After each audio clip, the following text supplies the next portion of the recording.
ចាលោកគ្រូខ្ញុំឈ្មោះជឿនសុកនីជាកសិករសមាជិករបស់សហគមន៍កព្រៃវិហារហើយខ្ញុំរស់នៅភូមិទួលព្រិចស្រុកកងវិស័យឃុំមហារិស័យខ្ញុំសូមអរគុណម្ចាស់ជំនួយដែលបានជួយគ្រួសារខ្ញុំនិងសហគមន៍ឲ្យបានរីកចម្រើន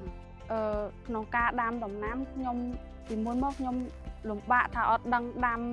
របៀបម៉េចធ្វើយ៉ាងណាឲ្យបានផលបានប្រាក់ចំណូលជួយគ្រួសារដល់ពេល